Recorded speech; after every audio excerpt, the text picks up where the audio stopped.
Hey, what's going on, everybody? It's the Bash Bros. Hello. So what's up? I'm Bosco. This is Zach. And we're, man, 10 years in the making, huh? Yes, sir. 10 years in the making. I remember when we were listening to like early JRE back in like the 2010s. I remember us talking about starting a podcast, right? But like back then, you know what I mean? It was like I don't even think Amazon was popping like it is now. You know what I mean? I just got these fucking mics off of Amazon. It was easy, cheap. I remember when I was looking into doing one back then. It was like super expensive, and like to get mics and shit. But Before podcasting, you had stuff like talk radio.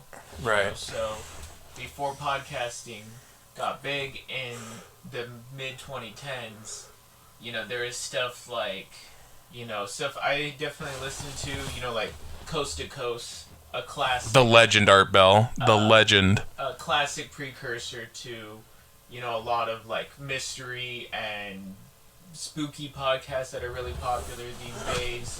Or, my mom used to listen to NPR shows on Saturday mornings, like Car Talk, a classic. Bosco needs to check that one out. Yeah. Those guys are awesome. Or This American Life, I think everybody knows Ira Glass. Hi, voice. I'm Ira Glass. But that was always something, that I enjoyed. And I definitely think, we were early podcast consumers. Early, Joe Rogan is worldwide. Now. But back then he was still just, the fear factor. I remember how shit the quality used to be, and I was just like, I was here for it. Because, honestly, no one wanted to talk to me. So many of his early ones were with, Brian Redband on Justin TV or Ustream. They used to stream them live, and I swear, like, some of the earliest ones, they were, like, in their living room or whatever. Kind of how we're just in your shed here like this. But, Live from the shed. Another early one I listened to is Comedy Death Ray. Oh, love that. They're always later become Comedy Bang Bang. Yeah, that's when I fell off. But, those are definitely some early inspirations, I loved listening to podcasts or talk radio, the conversation. Now, is it because no one would talk to us in high school that we listened to podcasts? Because I think that's the reason. No one wanted to talk to me. No one. Yeah, maybe partially. I think a lot of it is just we had a lot of thoughts, and I think we wanted some outlet other than just bullshitting between the two of us or whichever of our friends would listen. It was like we wanted to find some outlet. So for the record, we have talked about making a podcast for damn near a decade. Damn near. And never have. Until now. When the market is fucking saturated to all hell. True crime podcast. Just our time to come in. True crime podcasts run amok. Yeah. Sports podcasts are the bread and butter of fantasy players everywhere. My dad listens to that stuff nonstop. Yeah. I mean...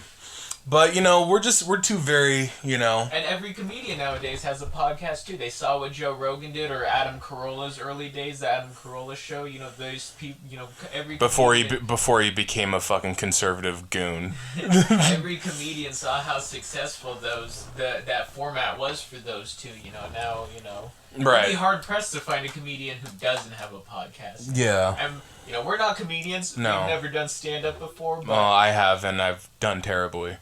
We're kind of not that funny, so... Yeah, we're kind of funny. From time to time, I guess.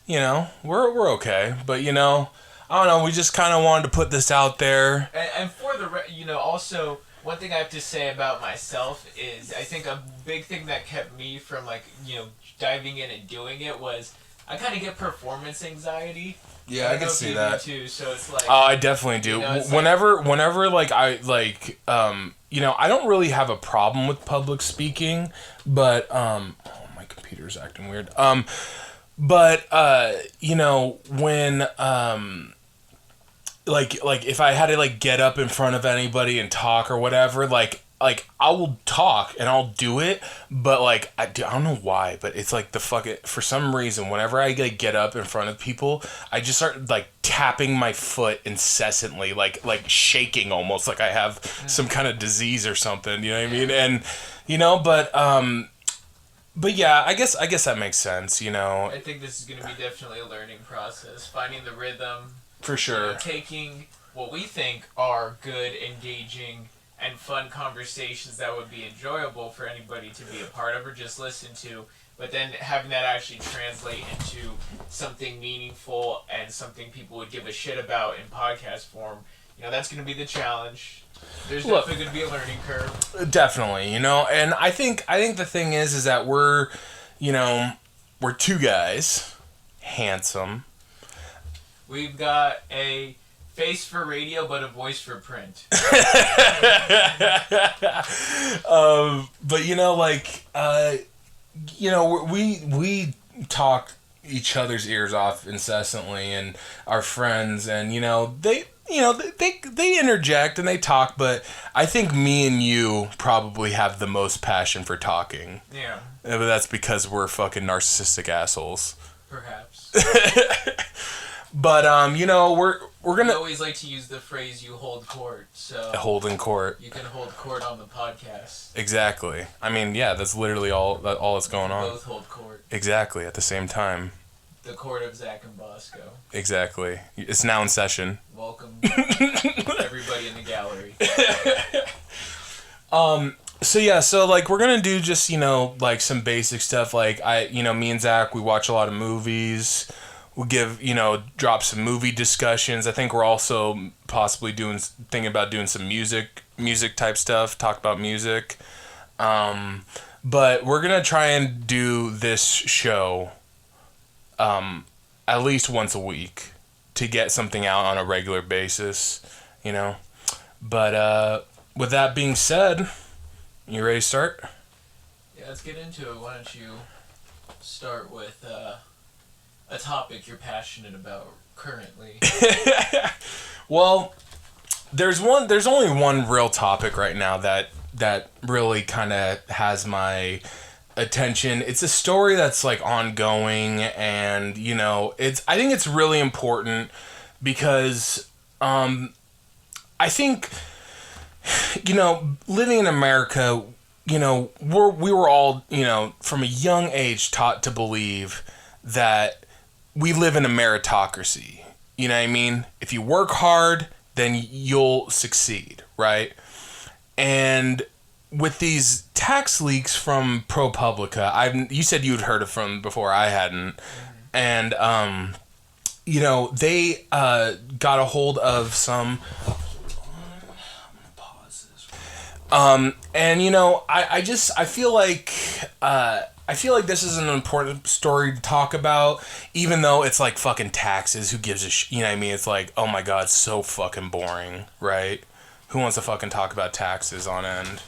But I think there were some interesting numbers in this documentary, so let me run them down for you. So it highlights the 20. So basically, they got the tax records of the 25 richest individuals in the U.S., right? Two of our personal favorites, mine being Jeff Bezos and yours being Elon Musk. We can't stand him. Fucking cockboy. Yeah, so like basically it just goes over all these different numbers. So like here, I'm going to run some down for you. So in recent years, the median American household earned about $70,000 annually and paid about 14% in federal taxes. And the elite highlighted in this article paid a true effective tax rate of 3%, which is crazy.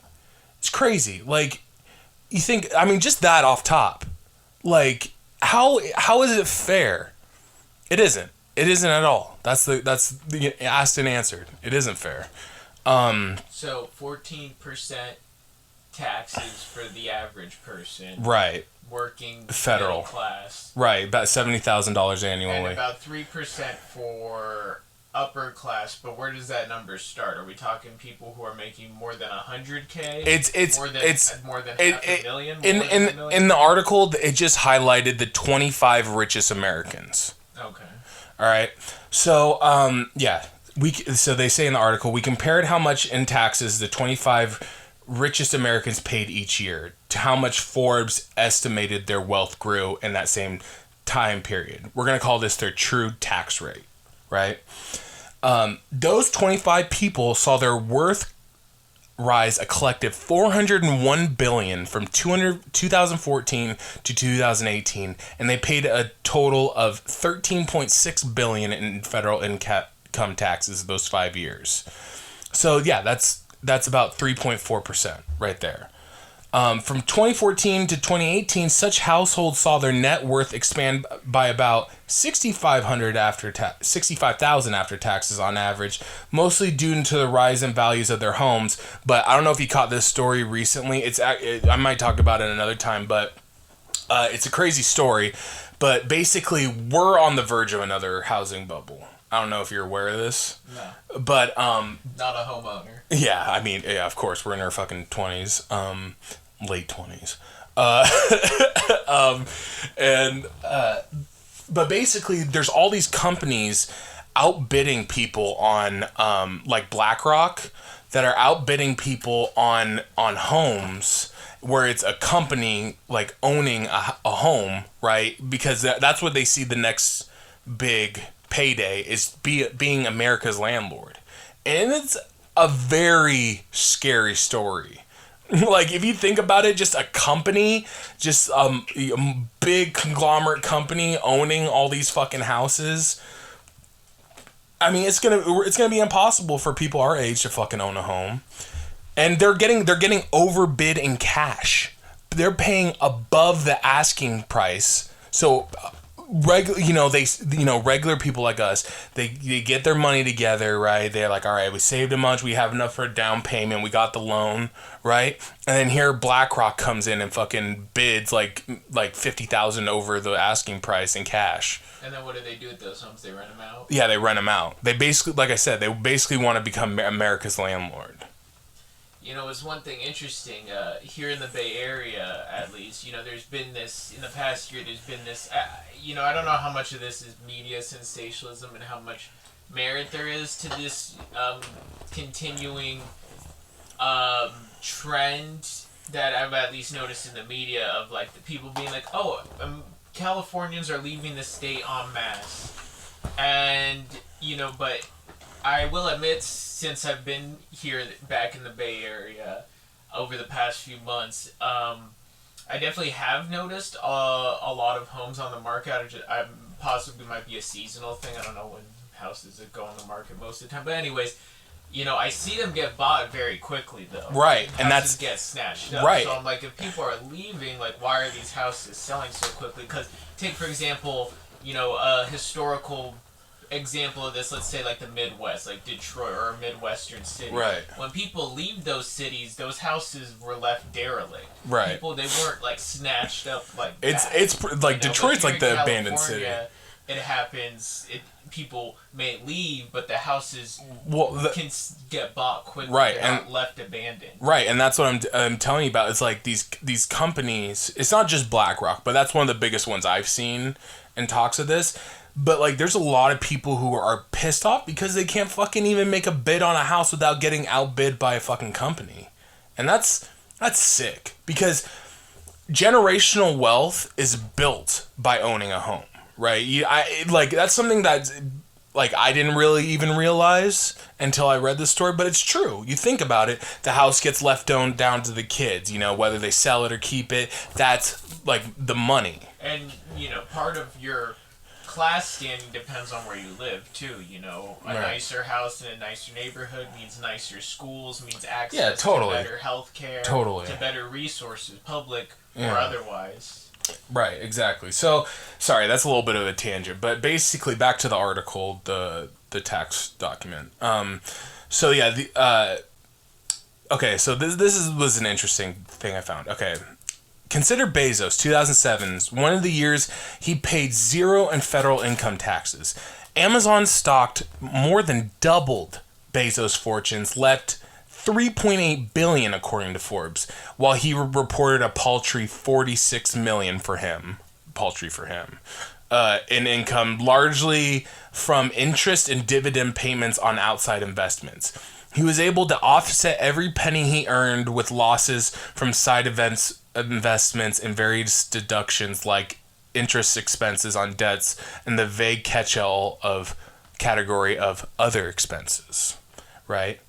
So the question gets posed, so how do mega billionaires pay their mega bills while opting for the $1 salaries and hanging on to their stock, right? For some of for some of these rich people, like they highlighted Elon Musk, that they borrow money against their company's value, right? So Elon, he will report a low income, but he's basically borrowing debt against his companies, which is look, it's a lot of fucking, it's a lot of bullshit, smoke and mirrors, all this shit, but this is how they game the system. Again, 2011, a year in which his wealth held steadily at 18 billion, Bezos filed a tax return reporting he lost money in income that year and was offset by investment losses. What's more disgusting, if you ask me, is that according to the tax law, he made so little he even claimed a $4,000 tax credit for his children. Yikes. Big yikes. The fucking Lex Luthor, rich, damn near the richest American. Is he the richest American? Probably. All right, let's just say he is. All right? That's crazy that that in 2011 he was reporting that he fucking made zero in income. I mean, it's disgusting. What do you think gives the ultra wealthy the tools to dodge or manipulate the tax system in the way that they do that common Americans don't have access to? Because if you're a common American and you try and skimp out on just a $500 tax payment, you're going to jail. That's actually a really good. That's actually a really good point you just brought up, because what the article goes on to state is that the IRS has been so gutted and stripped of resources that they end up prosecuting more times than not people making under $20,000 a year and less, which are majority like cash tip earners, shit like that. And the reason why they go after them, right, is it's more affordable to go after the, let's call it the ultra poor, basically. Going after the poor because it's expensive to mount a case against these ultra rich assholes, It's, the working class doesn't have access to the same tools that the ultra wealthy have access to, loopholes and legalities, and they have, lawyers and accountants that help them, give them the tools to, right, game the system in the way that they do. Whereas the working class, if you want to be that guy that's going to try and game the system, working at Outback Steakhouse, you're going to get caught, and you're going to get in a lot of trouble, and you're going to get your wages garnished at the very least and end up in jail at the very most. Exactly. And it's... Well, unless you're Wesley... That, I think, is what is the most troubling about this story to me, is that the ultra-wealthy have access to tools and skills and the means to manipulate their taxes in this way that nobody else does. Well, yeah, you're right. They're basically taking advantage of the system. That's a case in point. I'll give you my last 2 points on this article. The personal federal tax bill for the top 25 in 2018, $1.9 billion. The bill for wage earners, $143 billion. That's shocking. That's shocking. Yes, there are more wage earners, but we should not be paying a higher effective tax rate than Jeff Bezos or Elon Musk. It's just disgusting. So I guess what this really made me think of is, why do we always focus on the poor individuals on government assistance and blame them, like certain people we know who have made comments about, people taking advantage of, like, unemployment, social security, you know what I mean? Like shit like that. But why do the poor get stigmatized in the media? Oh, the welfare queen that, as Ronald Reagan put it, why is it that the poor people in America get blamed for taking advantage of government, assistance when these billionaires are doing the same fucking shit? They're doing it worse. And like when it comes to like Joe Biden's infrastructure bill he's trying to get through, he brought up taxing the rich in order to pay for this bill. I mean, I'm putting it in a very colloquial way, but like, I don't know. It's really disturbing for me that, like, basically these ultra rich people, basically they hoard and they sit on their wealth. What I always think of is, like, with these super rich dudes is that I always picture them like Smaug. You know what I mean? They're just sitting on top of, like, all their... like, sitting on top of all their gold coins and shit. Because that's basically what like I was mentioning to you the other day, the reason why a lot of them can report making zero in income is because they own stock shares, right? And they use company funds to buy back... That's the whole thing. But if they don't sell it, then they didn't earn anything. But they still... You know what I mean? You know what I'm saying? Like, so they don't get taxed unless... they sell, but even when they do get taxed for selling off some shares, they get taxed at like a 15% rate. It's crazy. And I know for most of you, you're probably like, why should I give a shit? But I think it's important because, people like Elon Musk and Jeff Bezos and Warren Buffett, and they named a ton of people. And I hate how they get like lapped up by the media as like these great businessmen, but in reality they're just taking advantage. Jeff Bezos thinks of the people that work for him, he thinks they're lazy. He thinks really? Yeah, he does. He thinks that most Americans are lazy. So I don't know, I'll open it back up to you. Is that what he said? Yeah. Well, I think, to answer one of your questions, at least, I think that, people eyes may be more on the working class, or may criticize the working class for, any attempts to game the system for the same reason the IRS goes after them, and the fact that it's just the easier target. I think it's much harder, much more complicated. It's much more expensive to try and go after them. Try and figure out a way to,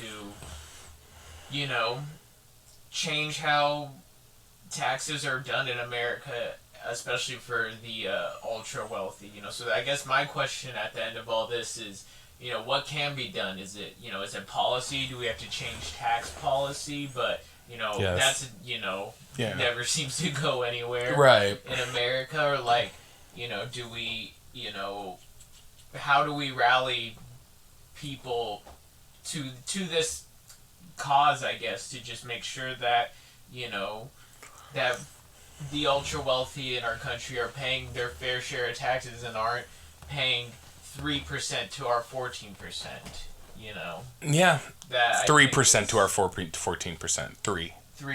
Yeah. To our 14%. Yeah. So yeah. My question is how can that be changed? Well, this is something I struggled with when I was researching this topic.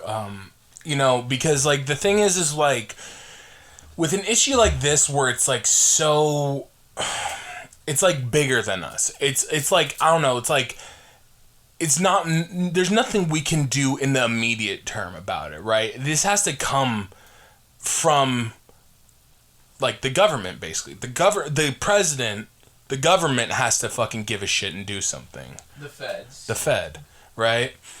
And, I think one of the saddest things about this is that, it's just, I see like I see the class lines like dividing even more and more and more and more as the years go on. And I'm just wondering, like, when is this all gonna come to a head? Like it's just it feels like, you know, like, and if you say anything about like someone like an Elon Musk or Jeff Bezos, most of the times they would just be like, oh well, you're just hating him because he's a successful businessman, you know, or something like that. Is that what they say to you? Oh no, they say certain shit. You know, we have one friend who loves Jeff Bezos. Do we? Yeah, we do. But I've talked to him about it, and you know, I think even when this came out, he was like, "Damn, all right, that's fucked up." But the point is that America's a lie. This whole thing's built on a lie. Nothing will, even with this document, you know, if the past examples of this or anything to go off of, nothing will happen. Because when I hear about this story, I think of what the Panama Papers for 2015, right, when they basically showed how many rich people, from the ultra wealthy to just, you know, pro athletes and actors, you know, use these Panamanian shell accounts or whatever, I don't quite remember it, to dodge taxes, and it was leaked in this huge like terabyte of information, and it came out and everyone's like, oh my god, it really is. Was that through WikiLeaks? No, it was, maybe it came through WikiLeaks. I'm not sure who it came through, but it was it was called the Panama. No, I remember it.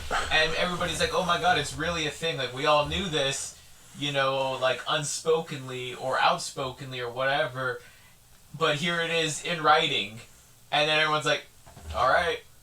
And then nothing happened. And it's probably going to be the same thing with this, too. You're that's any indicator of it. You're totally right. And I just think the one thing to think of is I started looking at, like, how are other people reporting this, right? Like, that's what I was really curious, right?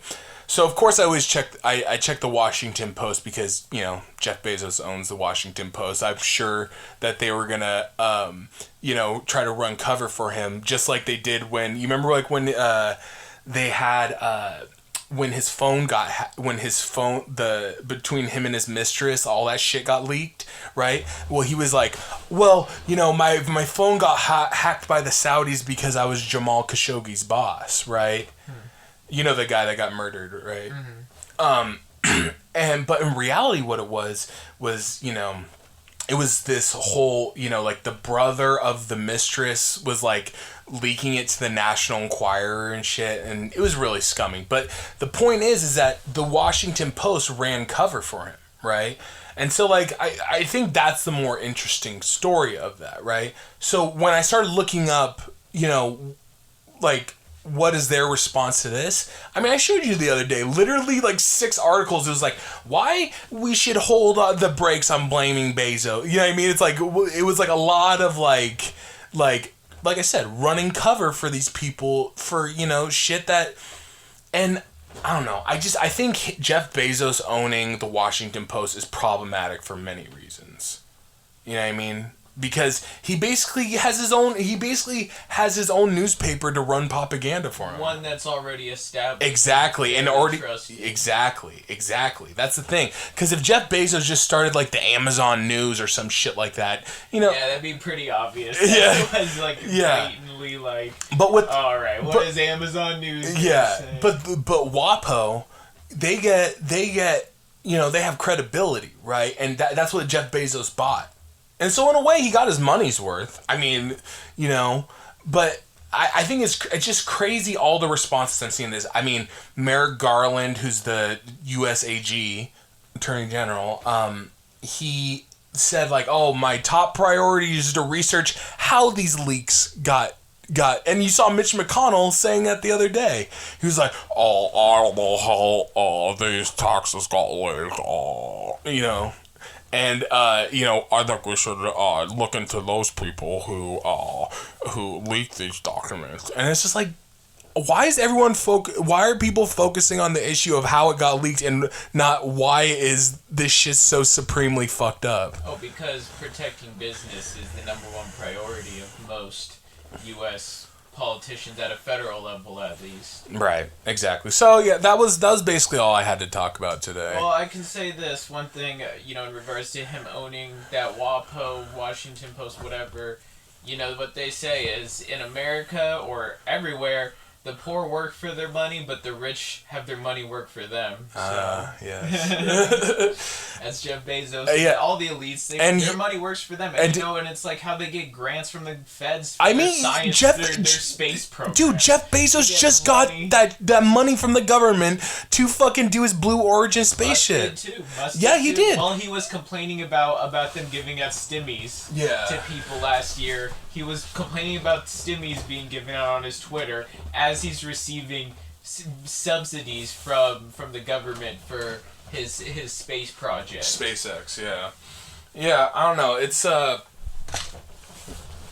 I'm taking off my shirt. It got a little hot in the shed. But yeah. So Zach, what's on your mind today? All right. Well, the story I'm gonna have is about the recent FBI international bust on what they say is multiple crime syndicates. 800 arrests made through this operation. They're calling it Operation Ironside. Basically, the FBI, in coordination with other federal police forces around the world, like the Australian Federal Police and Europol, basically created this program. There is a predecessor to this program called Phantom Secure that was a encrypted or hidden messaging app of some kind, some under the wire messaging service that criminals use to communicate with each other, or whatever, allegedly. Yeah. That people doing nefarious activities use to communicate with each other, and that this was shut down. And the FBI had someone they had arrested, and the guy agreed to cooperate for, the reduced sentences and all that jazz and become an informant. And with this guy's help, the FBI developed a new encrypted messaging system called ANOM, A-N-O-M. And they basically used this guy and a couple other informants to distribute ANOM to various crime syndicates and gun runners and drug smuggling operations around the world, mostly in Europe and Australia. And they basically, over the course of 3 years, they basically Trojan horse a lot of criminal syndicates, saying, "Hey, we got this nice we got this fancy little app you can use. Nice, it's anonymous." But obviously, clearly, they're not like, "Hey, we're the FBI," but they're just like, check out this new messaging service. It's totally legit, totally secure. It's the successor. Totally secure, bro. Totally secure, bro. It's the successor to Phantom Secure Messaging. You're going to love it. Oh, love it. Send all your messages on there. We promise we won't look. Send all the pictures of all your drugs, all your dick pics. We love those. Send everything. Anytime you have a thought about a crime, you think about crime, you dream about crime. You write it there. You just put it there, keep it like an own personal journal, a diary. Get rid of your criminal and put dates. Put dates. Names, pictures. Very secret. I mean, that's a very obvious, Well, yeah, but, to them, these messaging services had existed before. Phantom wasn't controlled by the FBI, so they basically created a new one and in secret just distributed it. Trojan horsed a bunch of different major crime syndicates. Well, I know there's the one that that certain journalists use, that dude Ken Klippenstein. He uses Signal, I think it's called, which is it's an anonymous version of that. Yeah.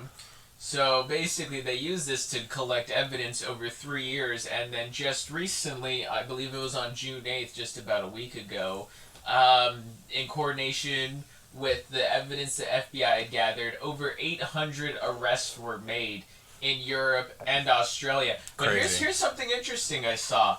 No arrest could be made in America because in America there's laws against the federal government collecting your private messages. Like that. Only we can do it. That's no, the rule.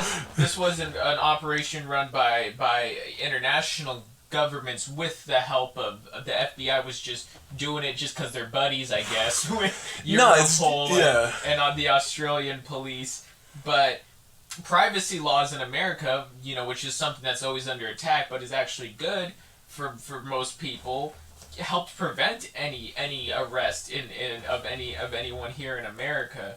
But because of this, they got over 800 arrests, like I said, and in 16 different countries, and captured tons of cocaine, said something like 8 tons of cocaine. Party.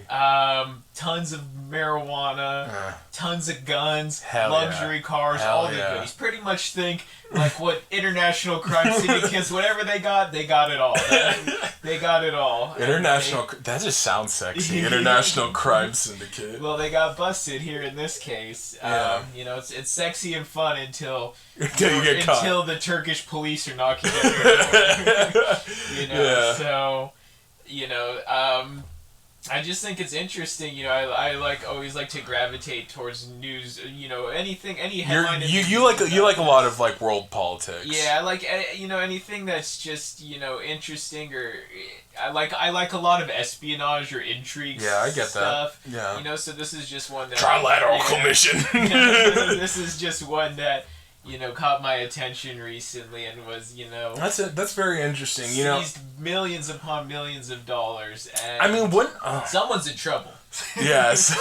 Yeah. Who are of the people that didn't get arrested? There's going to be some power vacuums there now. Oh yeah. And of the people that didn't get arrested, they're probably all there with their backs against the wall, like, all right, who the fuck got this Anom shit? Who got it? They're all in trouble. You're out of the gang. If you if you introduced Anom to you don't get to go to the gang ice cream social. If you introduced Anom to your gang knowingly or unknowingly that it was a police wire, you are out of the gang now. Your days of a criminal, at least in that gang, are over. Your career is over. So all these people, they must be so that must be so suspicious. From now on, all the criminals now around the world are going to be so suspicious of any encryption messaging service. Oh yeah. They're going to be every time a new one comes on the market, they'll be like, remember Anom? They're going to go back to fucking using pigeons. Send a raven. Send a raven. I need some coke. Send a raven. That's the only secure way, pigeons and ravens. Yeah. Because you can't trust that encrypted messaging service anymore. Well, what if someone now. Shoots down the pigeon or the raven? It's a police wire. Well, the pigeon has cyanide capsules in it. It never talks to the feds. The pigeon never talks. Yeah. They may be a pigeon, but they ain't a rat. Yeah, exactly. I don't know. I think it's And you want to talk about not paying taxes to connect this to the Oh other yeah. Drug dealers notoriously don't pay taxes. It's funny. I mean, I'm just thinking about on kind of a smaller scale, like just talking to drug dealers in general. Not that I ever would. Wink. Of course not. But talking to drug dealers, especially if you're trying to get something from them, it's always this dance. I always see it as a dance, right? It's always just you can't say anything too much. You can't get too familiar, right? It's they're very secretive. People who deal drugs are secretive by nature, of course, because they sell drugs. But I find it interesting that they were just oh yeah, we're totally cool with this, discreet, messenger service. Well, I think there's a big difference between the dudes on the street that maybe you're allegedly, possibly we'll leave that a mystery. That one may be used to dealing with on the streets here in the States, you know, or even in Europe or other countries, compared to organized crime syndicates. Okay, all right. I guess you're right. Your common drug dealer on the street isn't using. They got Snapchat. Yeah. That's the dumbed down version of anonymous chat. They're like, it disappears. And the FBI's not investigating them because that's small time. You know, they want to go after the big daddies, right? The crime syndicates and. You know, hit them where it hurts. So, if you're in Europe or Australia, I'm sorry for your reduced drug supply. Here in America, though, all parties are innocent until proven guilty, baby. Hell yeah, brother. America. All right. That was good. I like that one.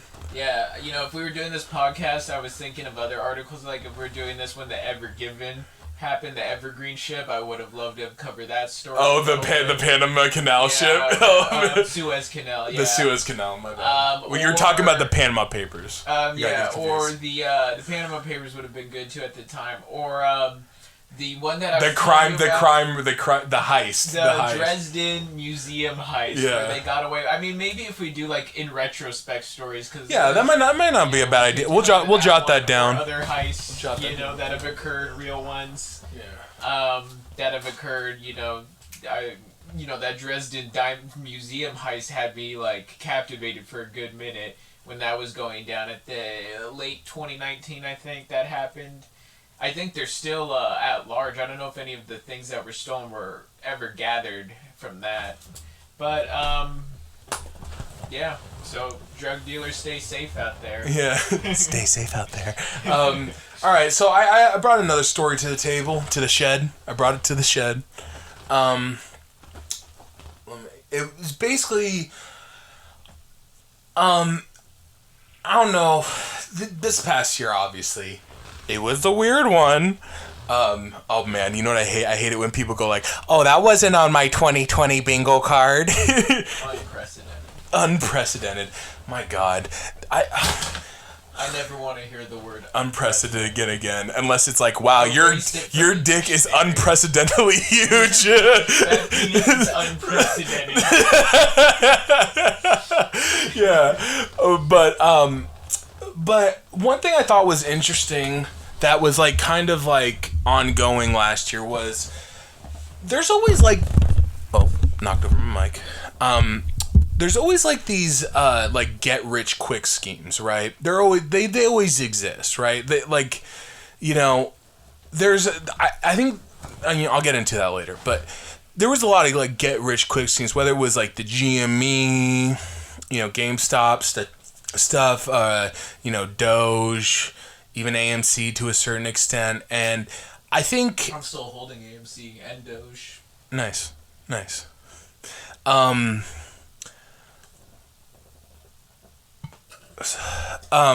But basically, like, I think it's interesting because I feel like it's been something that's been targeted a lot towards younger males for some reason. Like this whole gorillas, we hold strong, that whole bullshit. And look, and this is coming from the stock market rush that's occurred in the past few months definitely does feel male centric in some weird way. It totally is. I know there's definitely women that are in on it and whatnot, but yeah, it definitely feels like almost feels like it has a weird connection to just like gaming culture and computing culture. Yeah. In some weird way, which is male dominated or whatever. Yeah. But continue, please. But yeah, so basically, I think it's interesting that all this was going on because all right, Buck, I gotta take Buck out. He wants to be third mic. Just leave him be. He's your special guest for today. Surprise guest in the studio. Bucky the cat. But basically. I think it's interesting because not so much that I feel like a lot of people got involved, when they shouldn't have because they don't understand the way the market works, or like how to invest in the stock market. It's a good word. Conservatively. properly. You know, they call a lot of that. I learned a lot of stock market terms that I'd heard before, but never understood recently. And the professional investors or the investing conglomerates call it the layman just investing their spare cash. They call that dumb money. I'd heard that term before, but yeah, they call it dumb money. The other thing I heard, my money dumb. the other thing I heard was if you're getting into it when everybody else is, you're already too late, man. If you're reading this, it's and another saying that I heard also that could apply to all this is one that I only know it because of a Chiodos song from the band Chiodos. It's bears make money, bulls make money, pigs get slaughtered. And I always thought that was a weird title for a song. I was like, what does that mean? And then I saw online someone say, bears, bulls, like the bear and bull market, investing, both make money, but pigs, as in being greedy, pigs get slaughtered. Yeah, and I think this might be an interesting conversation to bring in like one of our buddies who understands the stock market. There's definitely people that know how this operates better than we do. But my layman's understanding of the stock market, in my opinion, is that basically the stock market is an indicator for rich people's feelings.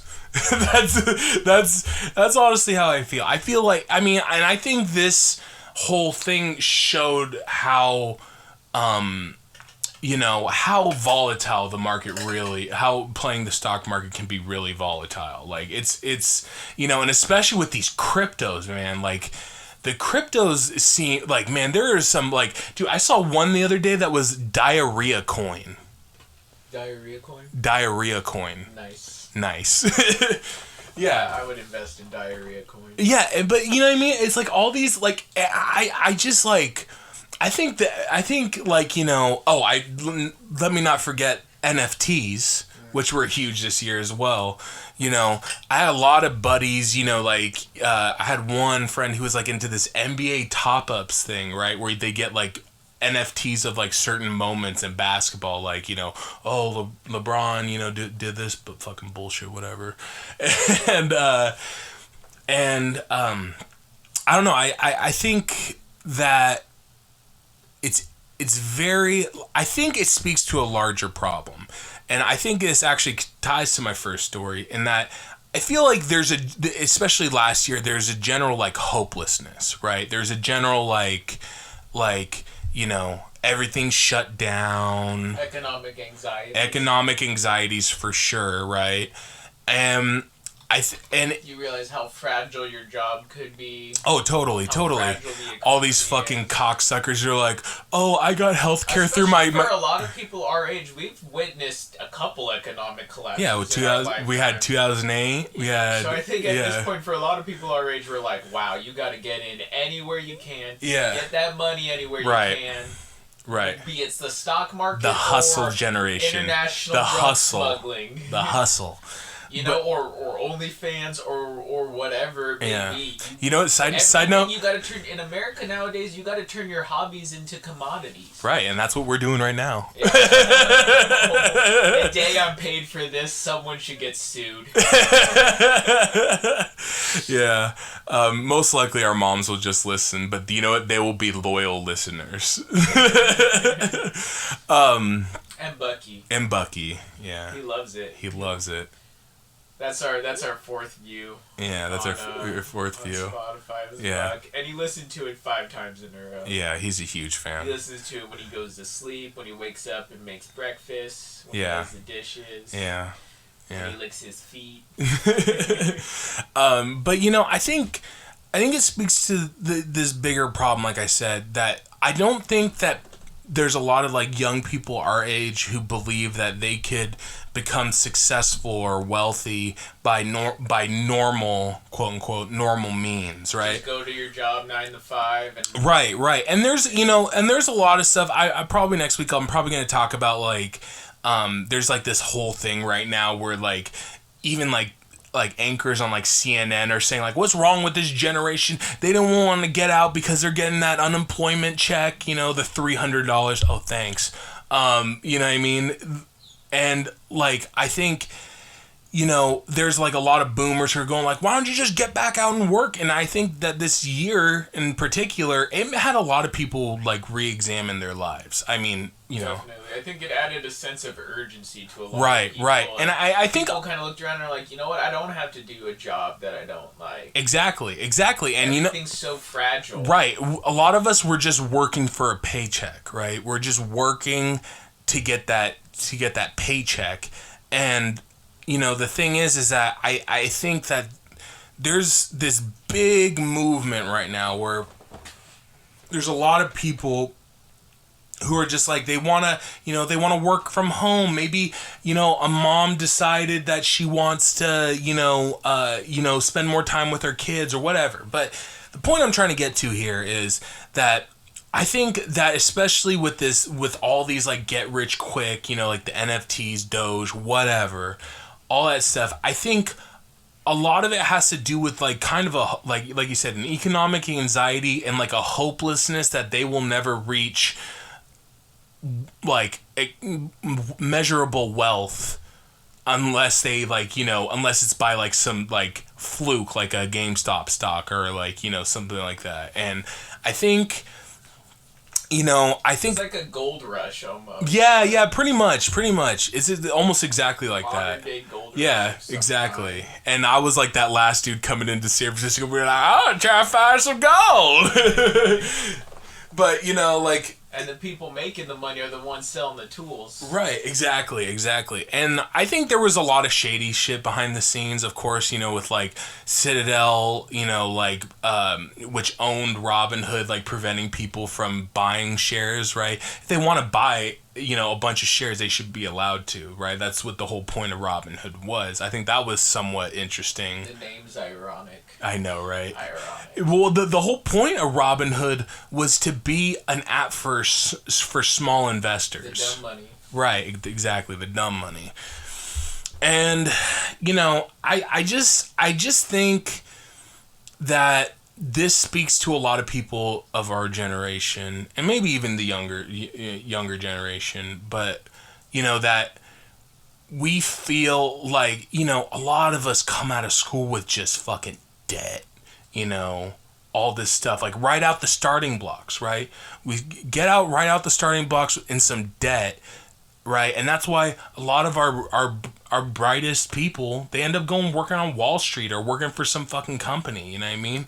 Because they're like, oh shit, I have all this money in fucking student loans, I have to get a job that's gonna pay me, you know. And I don't know, I just think that this whole thing of like I said, I called it the year of the get rich quick scheme, because I feel like it just further showed that there's like a want for you know, obviously to be successful, but almost that, you know, they, like I said, they can't get successful through normal means, you know.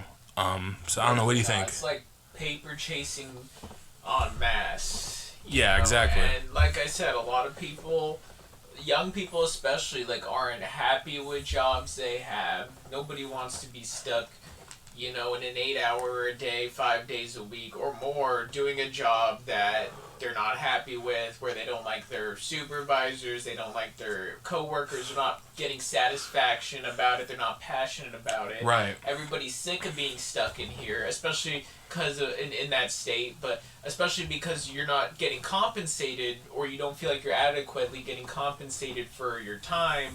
You know, it's not as appealing to do something you're not into if you're not getting what you feel like you deserve out of it. So, yeah, you look for alternate means to make money, and, you know, the internet has opened up a lot of opportunities, yes, but there's also a lot of opportunities to lose money. And, you know, it feels like these days that, you know, everybody online's got their hand out. Everybody's got their hands out. Oh, yeah. Oh, we got plenty to say about that. We might talk about that next week. Yeah. But, you know, like, okay, like, what do you think? Everybody's got their hands out, and everybody's, you know, buying stuff too. So, well, I think any way you can to try and, you know, etch out some sense of comfort, especially after coming off the pandemic, coming off an economic collapse. Yeah. You know, you realize how fragile your job is, the economy, your state of well-being. The world. So you're just looking for any economic cushion that you can find anywhere to give you that comfort and reduce that anxiety, that financial stress hanging over your head. It's just, I don't blame anybody for getting caught up in this. I think it's natural. I bought the AMCs. I bought the GameStop. We're a party to it also, but it's it's definitely something. So we're not, basically what you're trying to say is we're no better than of course. This is just the state of living in the late stage capitalism that is America. Yeah. You gotta commodify everything. Commodify your daily existence. Look for money anywhere you can. Make money anywhere. Sad state of affairs. Yeah. Go on OnlyFans. Post your butt. butt. Okay, wait, real quick though. I've been thinking this about OnlyFans. Imagine, they are making money hand over fist. On a lot of girls are making money hand over fist, and you foolishly, as a man, think you can make money. The top 10% maybe on OnlyFans. Right. How many of them are really making more than $1,000 a month? I think you'd be surprised. More than 10%? Yeah. More than 30%. Now you want to look it up? Yeah. I don't want to. Well, OnlyFans is just an example. There's ways men are doing it, like streaming. Tons of people tons of guys or women getting into streaming these days, be it video games or, I like the just chatting stuff like this. We're not streaming live video, but maybe one day. But, just streaming on Twitch or whatever, you get subscribers, they give you donations. Okay. It's just commodify those hobbies. People making influencer pages. I got outdoors activities or for marijuana or for whatever. I got the documents. You got the documents. All right. So there's 1 million plus creators on OnlyFans. Okay. 7,000 to 8,000 new content creators per day. Damn. 3.5 million registered users. Crazy. I'm not one of them. OnlyFans takes a 20% cut on users' transactions, right? So remember how I told you they get you to buy the month, and then they basically sell you pay-per-view videos to buy, or sets, outfit sets or whatever. The average earnings from OnlyFans is only $180 a month. So you're right. So yeah, maybe it is, just like you said, the top 10% of OnlyFans creators. But imagine if you're you're a young kid and your mom is one of the top 10% creators on OnlyFans. And for that private school somehow. Yeah. And I don't know, I think it's funny, thinking about, generational wealth built in a family through OnlyFans. Well, since we're on the topic, you want to lead into one we've discussed as a potential topic, but just continuing on this line, I've noticed that online, all right, yeah, let's get into it. With women, yeah, since we're here, might as well broach the topic. I noticed a goal is for the content creators on OnlyFans to get people on their IGs or their Twitters, especially the Twitters where I see it most, and just have people send money directly to their Venmos, Cash Apps, PayPal, the simps. Get the simp sending them money. Hey, the simp dollar's worth a lot. On the OnlyFans, post your PG rated pics or PG-13 pics on Twitter or Instagram. Gain a following there. Have people that are really into you. Get your OnlyFans going. But then really, you go to so many times, I'll see an attractive girl, post her photos, and I'll be like, oh, she's hot. Let me look at more info. Click her page. And in the bio, nothing really except here's my Venmo, or here's my Cash App, yeah. Here's my PayPal, send me money. And sometimes I've seen it get so desperate, I'll see posts from certain Twitter pages just saying, men, send me money. It's kind of funny, I can kind of hear the tone, men, send me money. Men? Calling all men. Calling all men. Send me money. Send me money. Why? Because I exist. Yeah. I guess. I mean, we all deserve a little something just for existing. Look, maybe she's just asking for a UBI. Yeah, exactly. She's asking. What they need is UBI, but this is just a way. I guess the quick and easy way. Cut out the OnlyFans middleman and just have your simps. That's the lazy person who wants. Yeah. But the reason we were debating it as a topic for a segment we want to do called our shaming. Yeah, we're gonna end each of our weekly episodes with the shame on you segment. I feel like there is a little. It is a little bit. I can't help but just be like, that's a little gross. It is. Like, it really is. Offering? You're just there. It's painful. Well, they're offering nothing. It's it's okay. So what I said to you in just it's just online, and you see people homeless for cash, panhandling for cash on the streets all the time. Most people turn a blind eye to them, and Zach, noted friend of the homeless. Yeah, and they're probably in more need than a lot of people. A homeless ally. The majority of their time on Twitter. Shout out to the homeless community. Shouts out. Want to help your community, help out the homeless. That's right. Two social workers right here. Hell yeah. But it's a way that kind of just panhandling and spanging has translated to online for people that aren't even as destitute as the homeless community may be. Well, but it's just because a hot girl has hot pictures and I want her to notice me, and right. So she's and I don't put blame. No, I don't blame them at all. I don't blame them. Especially if it works. Yeah, of course. I was able to get money. Dude, if I was able to, send out a tweet that says women or men, everybody, send pay me tribute. Money. I have an $800 citation right now. Send me money for fucking walking outside. And people sent me money, I would be ecstatic, and I would do that probably weekly, if not more. But it's still just gross because, like I said, everybody's got their hand out everywhere. Everybody's looking to make a quick buck. To just when you're saying everyone has their hand out, I think that kind of has a negative connotation because that's what people say when they're against government policies like a UBI or something like that, right? Yeah. They constantly go oh yeah, people with their hands out. But I know what you're saying. You're saying literally they're having their hands out. Well, one of the things that drove me fucking crazy about this topic was one that you sent me where it was like.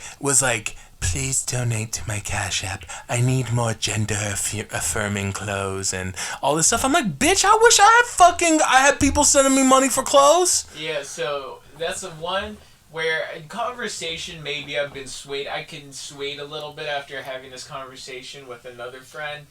But yeah, I saw a post and it was at the start of Pride Month, and it was hey, any queer colored people, transgendered colored people, drop your Cash Apps and your Venmos here, and allies, send them money because. And I was is that the right move? I understand if you're an ally, if you want to help people in those situations, donate to a fucking charity then. That's what I was saying. I'm is this what the forebears of these movements had in mind?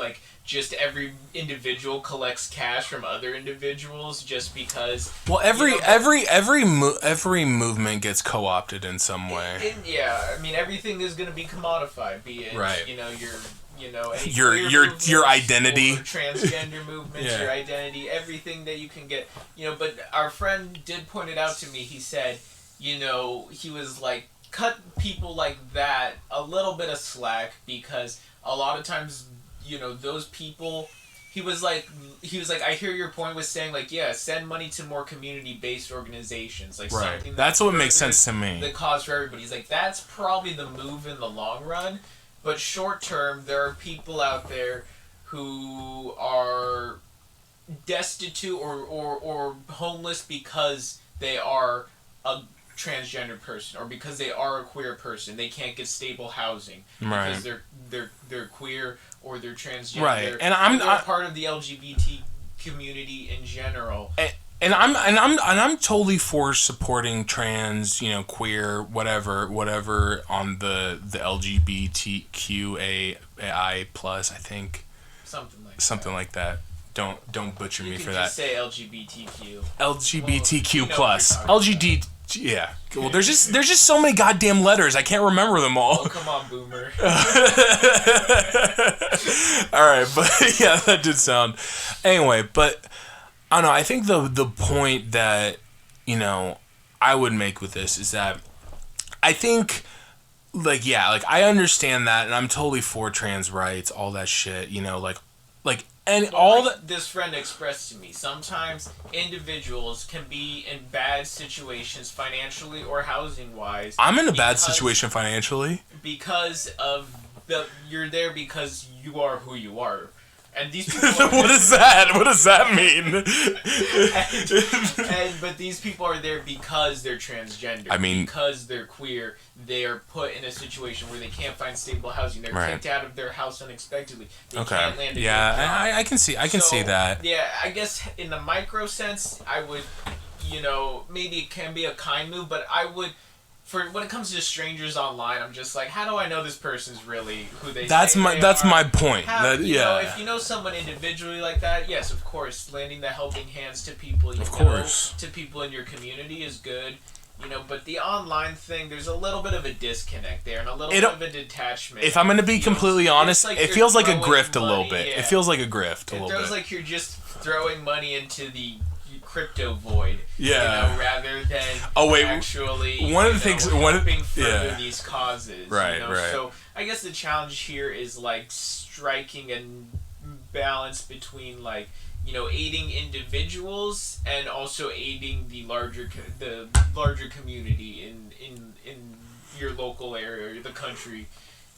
So yeah, no, there is a little bit of a difference, I think, between just regular and just between like at least a girl saying men send me money and then okay, girl all right, I can a queer person asking for donations because they can't find stable housing because they're gay or whatever. Sure, but the one you sent me in particular was for clothes. Let's be honest. I need clothes to match my gender identity.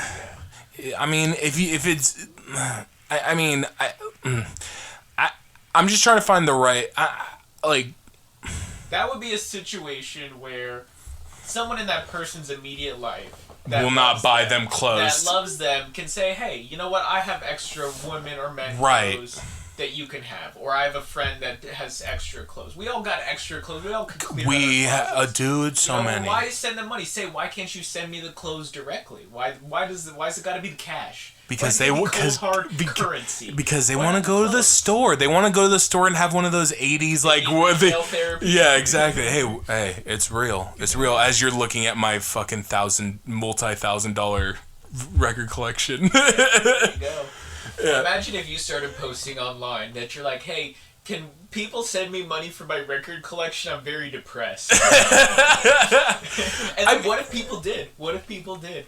I'd probably. Is it your fault or their fault for sending you money, or is there? That is a really good point. Do you just? Partially because you're not happy and the records make you happy. Or do you not deserve it because we're all working hard and we all are unhappy and we all need money? Yeah. So do you deserve the money just because you're not happy with your situation and the records or whatever you're gonna buy makes you happy? But then the people that's sending the money, I guess it's up to the sender. Really, it's on them. I guess if they got a lot of extra cash that they can just throw to random strangers online, that's their prerogative. Yeah, I guess that makes sense. I guess that's who the real problem is. It's the real problem. The people, they send that money to tax those motherfuckers. Anyone that's got any spare money to send to random models online, any simps with extra cash to send to women that they're lusting over online should be jump up a tax. Make that a federal law. Yeah, bro, spend your money smarter. Yeah, I get it. No, I think you're right. You're right. You changed my mind definitely on that issue because that definitely makes more sense. But again, like on the internet, I could fucking say anything. I can say that, I'm whatever. I mean, shit, I could go on Twitter right now and say that I'm trans and that I'm looking for... I mean, someone could do a dig through your profile and, like, just by a 5-10 minute scan of your profile can tell you're not a transgender person. So... How would you know? Just by looking at it. You can tell. Can you? Yeah. Yeah. It's like the argument of saying, like, well, if we make the bathrooms unisex and any man can just go into the woman's bathroom, it's like, no, you can fucking tell. Yeah. That's just some weirdo creep going in the bathroom. Or a people, legit transgender person using the bathroom. People who get upset about that issue, I think, is so funny. Well, it's just one of those non-issues. Yeah, it really is. It's a culture war issue. It's one of those. Not even worth talking about. That the right pushes. All right, well, we're closing in on 70 minutes, so I think we should get to our shame on you. Was that not the shame on you? Or we want to call that one the shame on you, or did you want to jump into the one we had well, planned? I mean, I already got the documents. Right. We can do a quick little. Yeah. This is a 2-part shame on you. So definitely shame. Wait. But hold on. Is it shame on the people giving the money, or is it shame on the people asking? All parties involved. All right. Good. Everyone's terrible. Good. Shame. Shame. Okay. So our second shame on you is. I mean, now as we're recording, it's probably been about like a week and a half since the Mayweather Paul fight. Yes. And I think this is also another instance of shame on you for all parties involved. All parties, because oh my God, it's just An announcement by Bosco's lovely mother. Yes. They're exiting the building. Yes. So, okay, let me just read some numbers I got for you, okay? So, Mayweather told TMZ Sports that he made $30 million before he even got in the ring. Right, so I don't know. Well, he said he got $30 million just based off of his trunk sponsors alone. That's what he claims. But I mean, bump him up the tax bracket. Yeah. Just for at least just for the fact that he fucking beats women. Paul allegedly. Multiple times allegedly. And then Paul said he made about $20 million. So that's crazy. That's a big payout. There were 1 million pay-per-view buys. One of the funniest things I thought about this was Floyd Mayweather had the comment that, man, this is legalized bank robbing. So, I mean, if that's how he feels about it, that must have been some real easy money. Dude, well, yeah. He didn't even have to fight the guy, really. They didn't even really fight. Like, all the memes online were... It was fake for sure. Oh yeah, dude, you would have gotten more enjoyment out of fucking wrestling than you would than a boxing. There is nothing set up there that was going to have either of them win. It was just for show. It's just all... That celebrity boxing match now is going to become a common thing. Yeah. This is the Paul brothers. Well, I mean, it was... a good career move for them. Yeah. Shame on the Paul brothers in general. That could be I mean, Logan Paul was the dude with the suicide forest whole thing. Yeah, I mean... So, we're not working with the best people here. And then Jake Paul, who was allegedly accused by the New York Times of rape. The New York Times said it, not me, okay? So, one of the points that interested me about this is that, like, basically the Paul brothers in general have been basically in a way been validated somewhat in boxing now, because Paul's gone up against Jake Paul. He went up against Nate Robinson, a basketball player. He went up against Ben Askren, a fucking a champion wrestler with no hands in a boxing match. And then we got what's his name? What's the other one's name? Logan Paul, who fought Mayweather. Logan, I think he had one other fight under his belt that he lost. But the thing is that now Logan Paul can say, "Hey, I lasted 8 rounds with one of the best boxers of all time," right? Yeah, in a set-up event. Yeah, I know, but I'm saying he can say that. You know what I mean? And I even heard Joe Rogan say some nice things about. I'm like, bro, if anybody, I thought you would be calling this bullshit, but Guess not. No, they're all in cahoots. It's all the celebrity machine all making money for each other. So I thought this was interesting. So there's a term in boxing called a can, like a can fight, right? I hadn't heard with it. So this is the definition. So a can is a fighter with a poor or diminished skills who may be considered an easy opponent to defeat or a guaranteed win. So yeah, that's basically what it is, okay. Right? So fights with tomato cans can be arranged to inflate the win total of a professional fighter, right? And boxing is the most rigged sport of all time. Totally, I think that goes without saying. Next to baseball. Totally. And let's just be honest. No one really gives a shit about boxing nowadays. I mean, like, I can't even. Try and name someone who's active in boxing other than the people mentioned who are popular. Evander Holyfield. Okay, that dude is old as shit. So try again. Down goes Frazier. Okay, Joe Frazier. That was during Ali. Okay. Max Schmeling, Hitler's favorite boxer. Okay, so the point is that there's not really anybody in boxing who's a draw name other than Mayweather, but Mayweather's retired. Oscar De La Hoya, transgender rights. Yeah. Bringing it back around. Bringing it back around.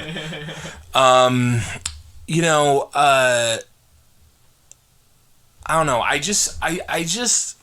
think this just kind of this is just, it's all just a fucking show. And then the crazy thing is that when I saw people online, they're all going like, oh, I've been robbed. The people who bought this fight have been robbed. And I'm like, what did you fucking expect? What did you expect buying into this horseshit shit show? And you know... I think everybody really wanted to see... Jake Paul get knocked out, Logan but... Paul. Logan whatever. Dude, they're fucking... They look exactly the same. Logan and Jake both know how they're viewed, but I think en masse. And I think they revel in that. Yeah. And I think that gets them money.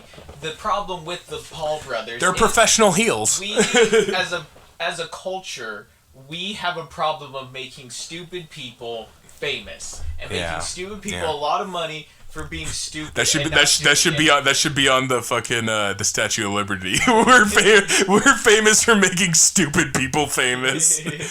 That's what we're best at over here. But, oh yeah. We could all collectively, as a society, as in a country, choose to ignore the Paul brothers, and they would be nobodies, and they would have nothing. But we don't, because they are great at getting the hate, getting the heat, and they're heels. Yeah, and they live in that, and that makes them a lot of money, and people want to go watch this fight, watch him get knocked out, and it's set up from the beginning. They all know, all parties backstage know what's going on. They both, Mayweather and Logan, they look at each other. They're like, "Yeah, nothing's gonna happen. We're all in it for the we're all in it for the paycheck." Well, you know what's funny guy. during if during I knock you out, it'll be fun. It'll get the cheers, but that won't get. But then he won't be able to continue fighting. And we want him to continue fighting, continue. So that's why they didn't have it end in a knockout. Is because if he gets knocked out there, he's done. But that's not gonna happen because they want those more. And watch, there'll be even more celebrity boxing. Well, funny enough, you just brought that up, Zach. Won. Funny enough, you just brought that up, Zach, because I got something here that's upcoming. I know you're looking forward to it. It's the YouTube versus TikTok social gloves battle of the platforms. Wow. Yeah, fucking. It sounds horrible. It sounds terrible. We're in a cultural void right now. Yeah, dude. and I think all this shit really just serves to do is content for content's sake. It's a non-stop content loop where what we do is these people, they start these YouTube beefs and I'm this guy, whatever, and it just serves to feed this never-ending loop of content, which hopefully ours is one, and please recommend and share. Hopefully we add more valuable content into the world.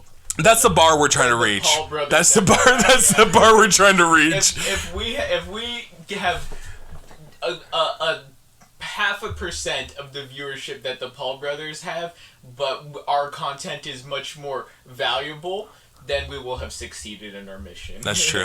Because what value do the Paul brothers add to our country, to our culture? None at all. To the world, Nothing. Nothing. And what value does a YouTube versus TikTok boxing tournament add to our lives? It does not enrich our lives. It does not spark intellectual conversation. It doesn't push policy change. It doesn't solve the Israel-Palestine conflict. It doesn't help the billionaires get taxed anymore. It's just some mindless... This bullshit. Yeah, that's there simply just so people can get drunk and not feel so miserable. Well, no, dude, one of the points you hit me with, because I was a fan of the UFC for a while, right?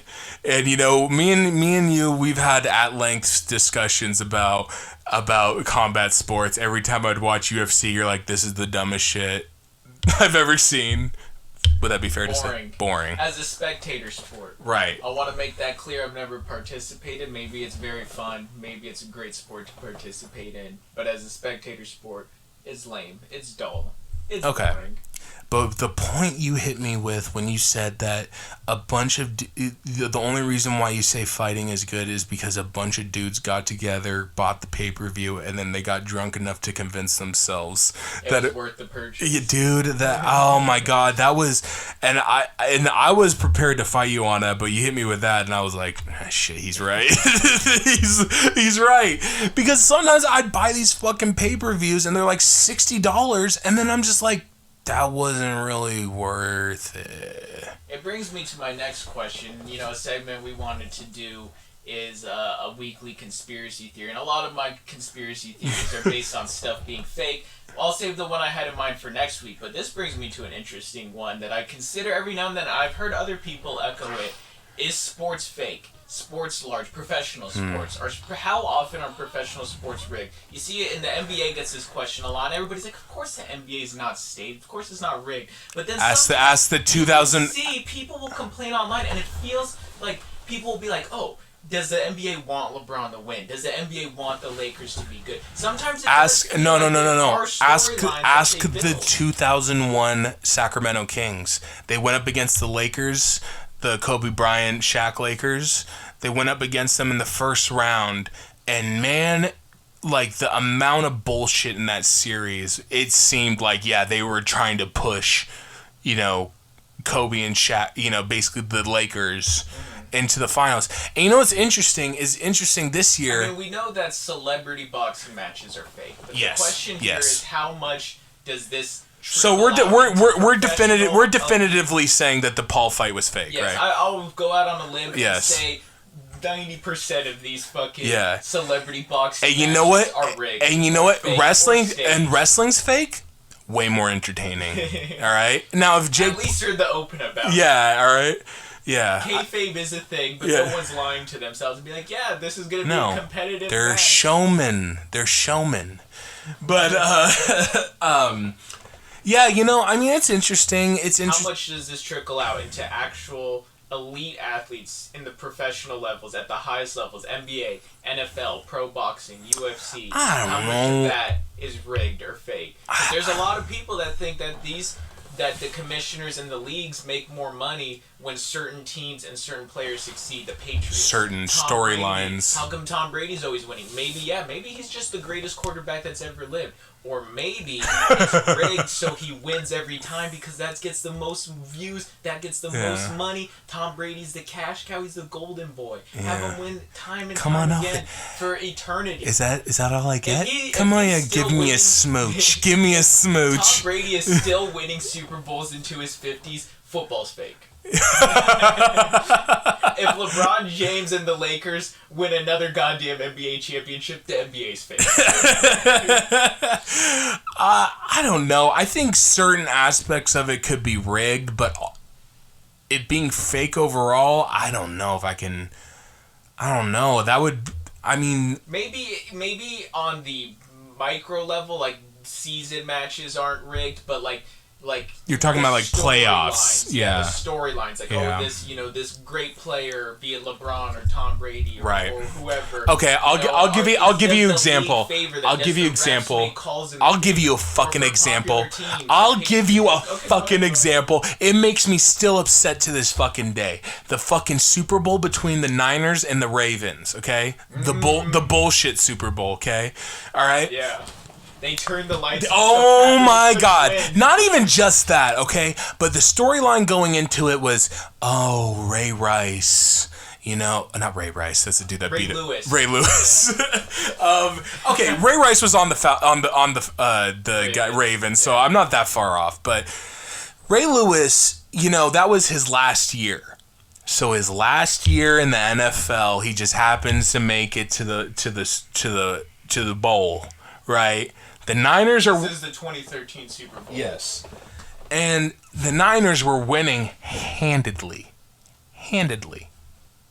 Then all of a sudden, wasn't it the other way around? No. Okay. No. The Niners were winning. Yeah. The Niners were winning, and I was like, dude, am I about to see a Niners win for the first time in my life? Like a Niners win the bowl? That's gonna be fucking crazy. That's my team. And then the blackout happens. Yeah. Are you sure it wasn't the other way around? You sure No, I'm almost certain because then the Ravens won. Right? But the Ravens were losing going into the blackout. Off, yeah. Yeah, I don't know what happened. Outage. Yeah, they fucking Super Bowl, come on. Come on, dude. The Super Bowl and there's a power outage. It happens in any professional sport. I've never seen it happen before, and then all of a sudden the Ravens pull it out and win. On the biggest stage. So, you know, do I think that was fake? Was it, you know? I don't know. I mean, because they still played. Do I still think it's fishy to this day? Definitely. And also fuck Ray Lewis, because Ray Lewis was... Did you know Ray Lewis was a witness to murder? Allegedly. And allegedly, he didn't know where a blood-stained white suit that he threw into the garbage went.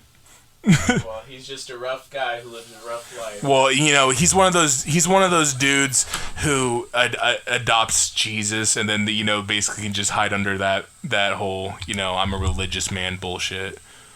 So. Anyway. Are sports fake? Are they? That's for you to think. That's for you to sit on and think. Perhaps, like I said, maybe the season activities, the training camps, the effort that pro athletes put into it, that's all real. And the training and all the collegiate level and stuff, that's all real. But at the highest level, the storylines that pro leagues want to happen, like I said, be it for a golden athlete, a golden child athlete, or for favorite teams, you know, there's storylines that get views. And most of it occurs in playoffs or tournaments or championship games. So how much of this is manipulated, whether it be maybe just light referees calling plays in favor of the team that they want to win, you know, or to full-scale rigging? Who knows? That's not for us to say.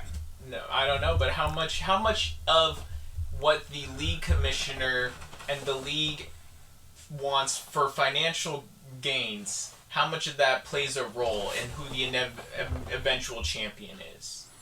Is sports fake? Are they? Are sports championships, I don't know, matches predetermined? Maybe. Perhaps. Sports definitely likely. Possible. It's entirely possible. There are no knowns and no... Well, hey, you know, I just want to thank whoever listened. Thank you for dropping in this week. We'll definitely have another episode out next week. We'll learn. Maybe not be so disjointed. Right. Better flow. Right. But, you know, we're learning, all right? We're learning, babies. We're learning. I will admit it took me like several minutes to loosen up a bit. I felt a little stiff on the mic at first. But anyways. Maybe next time get a drink in you. All right. Well, hey, that's going to do it for us this week. So, you know, sorry. Stay tuned and hear us again next week. We're out.